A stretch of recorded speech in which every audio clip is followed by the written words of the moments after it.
సీతమ్మ వారిని రావణాసురుడు అపహరించుకొని వెళ్ళి ఉమ్, లంకలో పెట్టిన తర్వాత ఆయన ఎక్కడుందో కనుక్కున్న తర్వాత ఈ వానరులందరినీ తీసుకెళ్ళి వీరి సహాయంతో రావణాసుడితో యుద్ధం చేసి సీతమ్మను విడిపించుకొని రావాలా అనేటువంటిది వాళ్ళ యొక్క ప్రాజెక్ట్. రైట్. అయితే ఈ సముద్రాన్ని లంకించగలిగేటువంటి శక్తి ఒక్క హనుమంతుడికి తప్ప ఇంకెవరికి లేదు. ఉమ్, ఒక్కొక్కరు 2 మైళ్ళు, ఒక్కొక్కరు 3 మైళ్ళు ఇట్లా అంతే. ఎగిరేవాళ్ళే తప్ప సుదీర్ఘంగా ఇక్కడి నుంచి ధనుష్కోటి నుంచి లంక వరకు ఆకాశంలో ప్రయాణం చేసే వ్యక్తులు ఎవరు లేరు, ఓకే. వానరులలో ఎవరు లేరు. రైట్. అప్పుడు ఒక సేతు నిర్మించాలని తలపెట్టడం జరిగింది. ఈ సందర్భంగా సముద్రుడి సహాయంతో నలుడి పరిజ్ఞానంతో నలుడు. నలుడు ఆ, నలుడు నీలుడు అని ఇద్దరు ఉండేవారు. అచ్చా, ఓకే. రైట్. సో వీరి పరిజ్ఞానంతో ఆ యొక్క రామసేతును 5 రోజుల్లో పూర్తి చేసినట్లు ఆధ్యాత్మికవేత్తలు చెప్పారు. మనకు రామాయణంలో తెలుస్తుంది. కేవలం 5 రోజులు. 5 రోజుల్లో నిర్మాణం చేశారు. మొత్తం ఈ రామసేతు యొక్క పొడవు 48 కిలోమీటర్లు. 48 కిలోమీటర్లను 5 రోజుల్లో నిర్మించడం అనేటువంటిది చాలా గొప్ప విషయం. అయితే ఆ కాలంలో రాముడి వైపు ఎంతమంది వానరులు ఉన్నారు, ఎంతమంది నిర్మాణంలో పాల్గొన్నారు అనేటువంటి వాటికి సంబంధించి ఖచ్చితమైన లెక్కలు లేవు. ఓకే. కానీ కొన్ని లక్షల్లో ఉండుంటారు. ఉండొచ్చు. 5 రోజుల్లో చేయడం అనేది అంత ఈజీ కాదు. ఇద్దరితో ముగ్గురితో అయ్యేది కాదు కదా అసలు. సో ఆ విధంగా ఓకే. సో ధనుష్కోటి నుంచి శ్రీలంకలో ఉన్న మన్నార్ దాకా ఈ యొక్క రామసేతు నిర్మాణం జరిగింది. ఉమ్, అది కూడా ఏంటంటే అక్కడ పరిసర ప్రాంతాల్లో లభించే తేలికపాటి రాళ్లతో ఈ నిర్మాణం చేశారు. ఓకే. ఈ తేలికపాటి రాళ్ళు కేవలము లావా ద్వారా ఏర్పడినవి అని తర్వాత శాస్త్రజ్ఞులు చెప్పడం జరిగింది. రైట్. సో అక్కడ మాత్రం లభిస్తాయి, తర్వాత మళ్ళీ ద్వారకలు కూడా లభిస్తాయి. ఈ రాళ్ళు ఈ 2 చోట్లనే లభిస్తాయి. అమ్మో, ఇదేదో కనెక్షన్. ఈ శాస్త్రజ్ఞులు కూడా తేల్చారు దీన్ని. లావా వల్ల ఏర్పడినటువంటి రాళ్ళు ఇవి. ఎత్తుతే చాలా బరువు ఉంటాయి, ఇప్పుడు కూడా మనకు కనిపిస్తాయి. అవును. అయితే నీళ్ళలో వదిలితే మాత్రం తేలుతాయి. తేలుతాయి. సో దానివల్ల ఆ నిర్మాణం చేయడం జరిగింది. అది దానివల్లనే వాళ్ళు లంకకు వెళ్ళి యుద్ధం చేసి సీతమ్మ వారిని తెచ్చుకోవడం జరిగింది. Okay, okay, okay. ఇప్పుడు అన్న రెండో ప్రశ్న, ఈ రామసేతు నిర్మాణం గుర్తించిన ఆధారాలు అని అన్నారు. ఏంటది నాకు అర్థం కాల. అంటే చాలామంది ఏమంటారంటే ఈ రామసేతు నిర్మాణానికి సంబంధించిన ఆధారాలు ఏమున్నాయి, ఏంటి, ఏం కథ అని అడుగుతారు. మామూలుగా మేము ఎక్కడికి పోయినా కూడా మమ్మల్ని కూడా అడుగుతారు. సో అద్భుతం మీరు చెప్పిన కథ. అంటే చారిత్రక నేపథ్యం ఉంది బ్రహ్మాండంగా. అయితే మరి ఇది రామసేతుకు సంబంధించిన ఆధారాలు ఏమున్నాయి అసలు? ఉన్నాయి. ఓకే. ఇప్పుడు మనకు రామాయణంలో యుద్ధఖండ అని ఉంది. ఆ యుద్ధకాండలో ఈ నిర్మాణానికి సంబంధించినటువంటి మొత్తం వివరాలన్నీ ఉన్నాయా? నమోదు చేశారు. అలాగే స్కాంద పురాణం అని ఒకటి ఉంది. స్కాంద పురాణంలో కూడా ఈ నిర్మాణానికి సంబంధించిన వివరాలన్నీ మనకు కనిపిస్తాయి. ఉన్నాయి, ఆధారాలు ఉన్నాయి. సో చారిత్రక ఆధారాలు, పౌరాణిక ఆధారాలు ఉన్నాయి.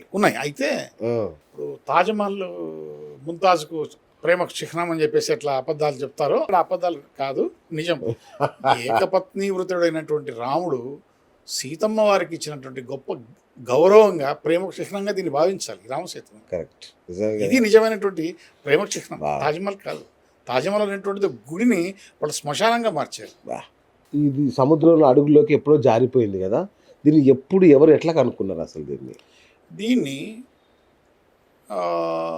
అమెరికాలో నాసా సైంటిస్టులు ఈ శాటిలైట్తో కొన్ని ఫోటోలు తీశారు. ఓకే. అచ్చా. శాటిలైట్తో ఫోటోలు తీయడం వల్ల అప్పుడు ఈ ఛాయాచిత్రాలు లభించాయి. తద్వారా రామసేతు నిర్మాణం గురించి, అంటే రామసేతు నిర్మాణం ఉందని తెలుసు, సముద్రంలో ఇంకా ఇప్పటికి సజీవంగా ఉందా అనేటువంటి విషయమే తెలియదు. సజీవంగా ఉంది, ఇది గొప్ప ఆధారము. రామాయణం జరిగిందని చెప్పడానికి మనం ఎట్లా కారణాలు వెతుక్కుంటామో అటువంటి ఎవిడెన్స్లో ఇది కూడా గొప్ప ఎవిడెన్స్. సో ఇప్పటికీ సముద్ర గర్భంలో ఈ యొక్క రామసేతు నిర్మాణం అలాగే ఉంది. ఓకే. దీన్ని అమెరికా నాసా వాళ్ళు, ఇటు ఆర్కియాలజికల్ వాళ్ళు, సర్వే వాళ్ళు, ఓషినోగ్రఫీ వీళ్ళంతా సంయుక్తంగా నిర్వహించి పరిశోధన చేసి మనకు అందించారు.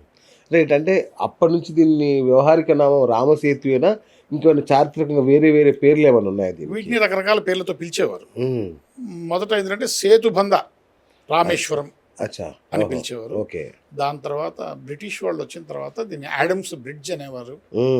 దాని తర్వాత ఈ మనకు ఆధునిక కాలంలో గల్ఫ్ ఆఫ్ మన్నార్ అని కూడా దీన్ని పిలిచేవారు.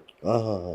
అయితే ఇది ఎందుకు మునిగిపోయిందంటే ఈ తుఫానులు సునామీల కారణంగా సముద్ర మట్టం పెరగడంతో ఇది సముద్రం లోపలికి నెట్టబడింది. రైట్. అట్లాగే మరొక ఆధ్యాత్మిక అద్భుతం ఏంటంటే స్వర్ణ ద్వారక, అది కూడా సముద్రంలో మునిగిపోయింది. అంటే దీనికి ఉన్న ఆధారాలు ఏంటి? ఎట్లా మునిగిపోయింది? ఎవరు చూశారు దీన్ని మునిగిపోవడం? ఇది మహాభారతములోని 14వ పర్వం మౌసల పర్వంలో దీని గురించి డీటెయిల్స్ అన్నీ ఉన్నాయి, ఆహా. రాసిపెట్టారు. Okay okay. ఇక్కడ ఏం జరిగిందంటే కురుక్షేత్ర యుద్ధం అయిపోయిన తర్వాత కృష్ణుడు దాదాపు 36 సంవత్సరాలు ద్వారకా నుండి ఎక్కడికి బయటికి అచ్చా. బయటికి వెళ్ళ. ఓకే. ఆ టైంలో ఈ ద్వారకలో మద్యపాన నిషేధం కూడా విధించారు. మ్హూ. యాదవులు బాగా తాగుతారుగా, ఆ. తాగి కొంచెం గలాటాలు చేసుకోవడం ఇది పరిస్థితి ఉంటే కన్నా కృష్ణుడు ఏం చేశాడంటే ద్వారకా లోపల ఎవరే కానీ మద్యం ముట్టకూడదు అని శాసనం చేశాడు. అయితే వీళ్ళకి కండిషన్ పెట్టాడు. ఏమని? మీరు ప్రతి పౌర్ణమికి ప్రభాస తీర్థానికి వెళ్ళి, అంటే సముద్రం ఒడ్డుకు వెళ్ళి అక్కడ తాగి కావాలంటే ఏమైనా చేసుకోకండి. ఓహో సూపర్. ప్రతి పౌర్ణమికి అంటే నెలకు ఒకసారి ఆ. ఒక రిలాక్సేషన్ కూడా ఇచ్చాడు. కానీ బలరాముడు బాగా తాగుతాడుగా, అచ్చా. బలరాముడి కోసం మద్యపానం లోపలికి తీసుకొచ్చేవాడు. సో ఆ విధంగా ఈయన పెట్టినటువంటి శాసనం బ్రేక్ అవుతుంది. ఓకే. అదే సమయంలో గాంధారి పెట్టినటువంటి యాదవుల వంశనాశనం అనేటువంటి శాపం ఫలించడానికి సమయం ఆసన్నమైంది. ఓహో. ఈ లోపల బలరాముడు యోగం చేస్తూ శరీరాన్ని వదిలేశాడు. అచ్చా. పాముగా మారిపోయి ఒక పుట్టలోకి వెళ్ళిపోయాడు. కృష్ణుడికి అన్ని విషయాలు తెలుస్తున్నాయి, రాబోయే విపత్తు గురించి తెలిసింది. సరే అర్జునుడు పిలిపించాడు, కబురు పెట్టి. అర్జునుడు వచ్చాడు. వస్తే అర్జునుడు చెప్పాడు, ఇంకొక వారంలో ప్రళయం సంభవించి ద్వారక నీటిలో మునిగిపోబోతోంది. అచ్చా. కాబట్టి చిన్నపిల్లలు, వృద్ధులు వీళ్ళందరినీ సురక్షిత ప్రాంతాలకు నువ్వే చేర్చాలా అర్జున, నా సమయం కూడా అవతార సమాప్తి దగ్గరికి వచ్చింది అని చెప్పేశాడు. ఓకే. చెప్పేసి ఈయన ఒక ప్రభాస తీర్థంలో ఉన్నటువంటి ఒక అడవిలో ధ్యానం చేస్తూ కూర్చున్నాడు. కూర్చుంటే ఒక బోయవాడు బాణం వేశాడు. ఎక్కడ ఆ పొదలో ఏదో కుందేలు ఉంది, కదులుతోంది కాలలా అని వేస్తే ఆ బాణం ఆయన బొటన వేరకు కూర్చుకొని ఆయన అవతారం సమాప్తం చేయడం జరిగింది. ఓకే. చేస్తే అప్పుడు అర్జునుడు కృష్ణుడి యొక్క భౌతికాయాన్ని తీసుకొని వచ్చి చితి పేర్చి అంతిమ సంస్కారాలన్నీ కూడా చేయడం జరిగింది. ఓకే. అందులో ఆయన అష్టభార్యలు సత్యభామ తప్ప అందరూ ఆ యొక్క చితిలో దూకి మరణించారు.